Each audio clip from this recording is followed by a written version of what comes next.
ഞങ്ങൾ ആദ്യമായിട്ട് നോമ്പെടുക്കുക.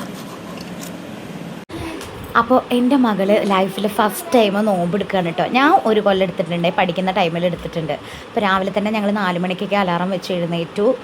ബൂസ്റ്റ് ഉണ്ടാക്കി, ബ്രെഡ് റോസ്റ്റ് ഉണ്ടാക്കി, തണ്ണിമത്തനും മുറിച്ചിട്ട് അത്താഴം കഴിച്ചു കേട്ടോ. നല്ലൊരു എക്സ്പീരിയൻസ് ആയിരുന്നു കേട്ടോ. ഞാൻ കൂടുതൽ ഇതിൻ്റെ ഡീറ്റെയിൽ ആയിട്ട് പറഞ്ഞുതരാം. അപ്പോൾ അതാ ഒരു 4:30 ആകുമ്പോൾ ഞങ്ങൾ എല്ലാം റെഡിയാക്കി വെച്ചു. 5 മണി കഴിഞ്ഞിട്ടാണല്ലോ വാങ്ങി കൊടുക്കുക. ഞങ്ങളുടെ അടുത്ത് തന്നെയാണ് പള്ളി, കാരണം ഞങ്ങൾക്ക് കേൾക്കാൻ പറ്റും. രാവിലെ കഴിക്കുക എന്ന് പറയുന്നത് ഞങ്ങൾക്ക് ഭയങ്കര ബുദ്ധിമുട്ടുള്ളൊരു കാര്യമായിരുന്നു കേട്ടോ. പക്ഷേ കഴിച്ചല്ലേ പറ്റൂ, കഴിക്കാത്തവരും ഉണ്ട് കേട്ടോ. പിന്നെ ഞങ്ങൾ കിടന്നുറങ്ങി. പിന്നെ എഴുന്നേൽക്കുന്നത് 8 മണി കഴിഞ്ഞിട്ടാണ് കേട്ടോ. 10 മണി 11 മണിക്കൊന്നും എഴുന്നേൽക്കാൻ സമ്മതിക്കില്ല അമ്മ, അത്ര നേരമൊന്നും കിടന്നുറങ്ങാൻ സമ്മതിക്കില്ല. ഇതന്നെ എന്തോ ഭാഗ്യം. അപ്പം ഞാൻ അവളോട് ചോദിക്കുകയായിരുന്നു എങ്ങനെയുണ്ട് എന്ന്. അപ്പോഴൊന്നും നമുക്കൊരു കുഴപ്പം തോന്നില്ല, കാരണം നമ്മൾ ഓൾറെഡി 4 മണിക്ക് ഭക്ഷണം കഴിച്ചിട്ട് കിടക്കുകയാണല്ലോ. പിന്നെ അവളോട് പറഞ്ഞു നമുക്ക് എഴുന്നേൽക്കാം. അവളുടെ അച്ഛൻ പറഞ്ഞിട്ടുണ്ടായിരുന്നു ക്ലാസ്സുള്ള ദിവസം നീ നോമ്പെടുക്കണ്ട, ക്ലാസ് ഇല്ലാത്ത ദിവസം എടുത്തോന്ന്. നീ വല്ല വയ്യാകെ എന്തെങ്കിലും, വെയിലും കാര്യങ്ങളൊക്കെ അല്ലേ, കുട്ടികളല്ലേ, ഒരുപാട് കുട്ടികൾ എടുക്കുന്നുണ്ട് കേട്ടോ, അത് വേറെ കാര്യം.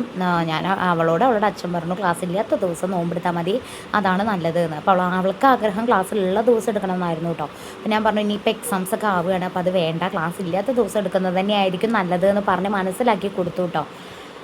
പക്ഷേ അവൾ ഇത്രയും നേരം അവൾ ഒരു കുഴപ്പമില്ലാതിരിക്കുന്ന ഞാൻ ഒരിക്കലും വിചാരിച്ചില്ല, കാരണം അവൾക്ക് നന്നായി വിശക്കുന്ന ഒരാളാണ്. അവൾക്ക് ഫുൾ ടൈം ചോറ് വേണം, എപ്പോഴും എത്ര നേരമൊക്കെ ചോറ് കൊടുത്താലും അവൾക്കത് കഴിച്ചുകൊണ്ടിരിക്കാൻ ഇഷ്ടമാണ്. അവൾ അത് ഫുള്ളാക്കുമെന്ന് ഞാൻ വിചാരിച്ചിട്ടുണ്ടായിരുന്നില്ല കേട്ടോ.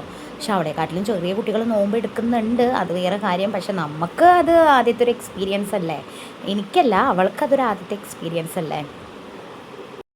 സമയം 8:45, കൂലിയൊക്കെ കഴിഞ്ഞു കേട്ടോ. ബേബി എങ്ങനെയുണ്ട്? കുഴപ്പമില്ല അല്ലേ? കുളിക്കണ്ടേ?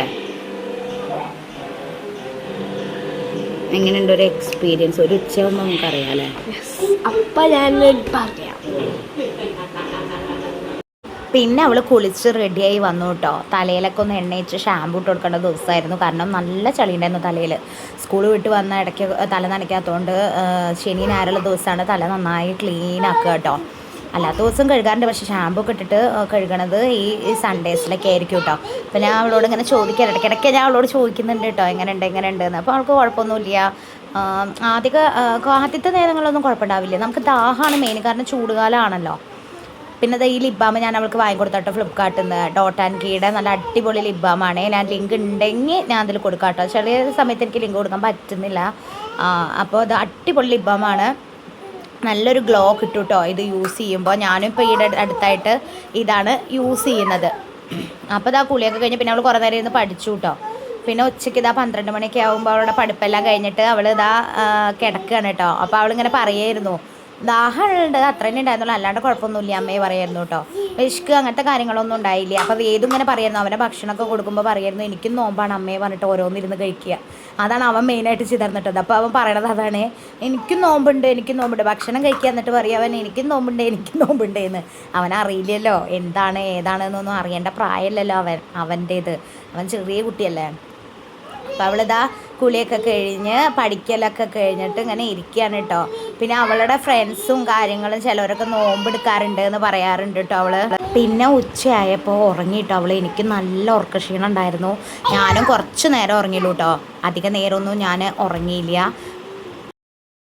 നോമ്പെടുത്ത കുട്ടി ഭയങ്കര ഉറക്കമാണ്, സമയമുണ്ട്, ഇറങ്ങിക്കോട്ടെ. ഞങ്ങൾക്ക് നോമ്പാണ്. അപ്പോൾ കടയിൽ പോയി ഇന്നലെ കുറച്ച് സാധനങ്ങൾ വാങ്ങി, പക്ഷെ മെയിൻ സാധനം വാങ്ങിയില്ല, ഈന്തപ്പഴവും നാരങ്ങയും പിന്നെ കുറച്ച് കട്ട്ലറ്റും കുറച്ച് സമോസയും കൂടി വാങ്ങാൻ വിചാരിച്ചു. ചാത്തനൂർക്ക് പോകാമെന്നാണ് ഞാൻ വിചാരിച്ചത്. ബസ് 3:50, അപ്പോൾ സമയം 3:36. അപ്പോൾ റെഡി ആയിട്ട് നിൽക്കുകയാണ്. ഈ ചൂടത്ത് സമ്മതിക്കണം നോമ്പെടുക്കണവരെ. പക്ഷെ വലിയ കുഴപ്പമൊന്നുമില്ല, വീട്ടിലിരിക്കണോണ്ട്. ജോലിക്ക് പോകണവരാണെങ്കിൽ നല്ല ബുദ്ധിമുട്ട് തന്നെയാണ്. എന്തായാലും നല്ലൊരു എക്സ്പീരിയൻസ് ആയിരുന്നു. അപ്പം ഇനി നോമ്പ് തുറക്കുമ്പോൾ കാണാം. അപ്പം ഞാൻ 3:50 ആകുമ്പോൾ ചാത്തന്നൂർക്ക് പോയി കേട്ടോ. കുറച്ച് നേരം അവിടെ വെയിറ്റ് ചെയ്തു, ബസ് കാത്തു നിന്നു. കുറച്ചധികം നേരം നിൽക്കേണ്ടി വന്നു കേട്ടോ. പിന്നെ ചാത്തന്നൂർ എത്തി. ഞായറാഴ്ച അധികം കടകളൊന്നുമില്ല. ഭാഗ്യത്തിന് ചാത്തന്നൂർ സെൻറ്ററിൽ തന്നെ സ്കൂളിലേക്ക് പോണ വഴിയിലുണ്ട് കട ഉണ്ട് കേട്ടോ. ചേട്ടൻ്റെ കടയിൽ നിന്നാണ് മിക്ക ദിവസങ്ങൾ വാങ്ങാറ്. അപ്പോൾ കട്ട്ലറ്റൊന്നും ഉണ്ടായിരുന്നില്ല, സമൂസയും മുട്ടബജിയും അതുപോലെ തന്നെ പഴംപൊരിയും വാങ്ങി. ഈന്തപ്പഴം വാങ്ങാൻ പറ്റിയില്ല കേട്ടോ അവിടുന്ന്. അങ്ങനെ കുറച്ച് സാധനങ്ങളൊക്കെ വാങ്ങി വീട്ടിലെത്തി 6 മണി ആവാറാകുമ്പോൾ ഞങ്ങൾ പത്തിരി ഞാനും അമ്മയും കൂടിയിട്ടോ പത്തിരിയും മുട്ടക്കറി ഞാൻ ഉണ്ടാക്കി വെച്ചു. ഓരോ സാധനങ്ങൾ ഇങ്ങനെ സെറ്റാക്കി വെക്കാൻ തുടങ്ങി കേട്ടോ. അപ്പോഴാണ് പുറത്ത് ഭയങ്കര ശബ്ദം കേട്ടോ. നോക്കുമ്പോൾ ഇത് ആന പോണു. അപ്പോൾ അതൊരു കൗതുകമായി എനിക്ക് തോന്നിട്ടോ. ആനനെ ആദ്യമായിട്ട് കാണുമെന്നല്ല, എന്നാലും ഒരു രസം. നമ്മുടെ ഫ്രണ്ടിൽ കൂടെ ഇങ്ങനെ ആന പോകുമ്പോൾ കുറേ ആയി ഇപ്പോൾ ഇങ്ങനെ ആനയൊക്കെ നമ്മുടെ റോട്ടിൽ കൂടെ പോകുന്നത് കണ്ടിട്ട്. അപ്പോൾ കണ്ടപ്പോൾ ജസ്റ്റ് ഒരു വീഡിയോ എടുത്തിട്ടോ. അപ്പോൾ ആ നേരത്തെ അവർ കുളിക്കുകയായിരുന്നേ. പിന്നെ 6 മണി അവർ മേലേക്കിൽ കഴിഞ്ഞിട്ട് വന്ന് വിളക്കൊളുത്തിട്ടോ. അവൾ മിക്ക ദിവസം ഞാനാണ് വിളക്കൊടുത്താറ്. അപ്പോൾ ഇന്നിപ്പോൾ അവൾ പറഞ്ഞു അമ്മ ഞാൻ കൊളുത്തട്ടെ ചോദിച്ചു. അപ്പം എന്നാൽ ശരി കൊളുത്തിക്കോ എന്ന് പറഞ്ഞു കേട്ടോ. വിളക്കൊളുത്തിയിട്ട് വെച്ചു. പിന്നെ നോമ്പെടുക്കുന്ന സമയമായപ്പോൾ ഈന്തപ്പഴവും അതുപോലെ തന്നെ തണ്ണിമത്തനും പിന്നെ നാരങ്ങ വെള്ളവും പിന്നെ തണ്ണിമത്തനും പാലും കൂടിയിട്ടൊരു ജ്യൂസും മുട്ടക്കറി പത്തിരി പിന്നെ നേരത്തെ കടയിൽ നിന്ന് വാങ്ങിയ സാധനങ്ങളൊക്കെ കൂടി സെറ്റാക്കി വെച്ചു കേട്ടോ. കുറച്ച് നേരം കൂടിയേ ഉള്ളൂ വാങ്ങി കൊടുക്കാൻ. ഞങ്ങളുടെ വീടിൻ്റെ ഫ്രണ്ടിൽ തന്നെ അല്ല വീടിൻ്റെ കുറച്ചടുത്ത് തന്നെ ആയതുകൊണ്ട് വാങ്ങി കൊടുക്കുന്ന ടൈം നമുക്ക് അറിയാൻ പറ്റും. അപ്പോൾ തന്നെ ഞങ്ങളുടെ ഈന്തപ്പഴം കഴിച്ച് നോമ്പ് തുറന്നു കേട്ടോ. അപ്പോൾ ഒരുപാട് പേര് എന്നോട് ചോദിച്ചു കേട്ടോ. ഞാൻ സ്റ്റാറ്റസ് വാട്സപ്പിലും ഇൻസ്റ്റയിലൊക്കെ ഇട്ടപ്പോൾ എങ്ങനെ ഉണ്ടായിരുന്നു എക്സ്പീരിയൻസ് എന്ന്. സത്യം പറയാൻ നല്ലൊരു എക്സ്പീരിയൻസ് ആയിരുന്നു. ഭയങ്കര ബുദ്ധിമുട്ടായിട്ട് തോന്നിയൊന്നുമില്ല. എന്നും എടുക്കുന്നത് നല്ലതാണ്, പക്ഷേ നമ്മളിക്കൊണ്ട് സാധിക്കില്ല. എന്നാലും നല്ല രസമായിട്ട് തോന്നി. ഭക്ഷണത്തിൻ്റെ വില മനസ്സിലായില്ലേ? അടിപൊളിയൊരു എക്സ്പീരിയൻസ് ആയിരുന്നു.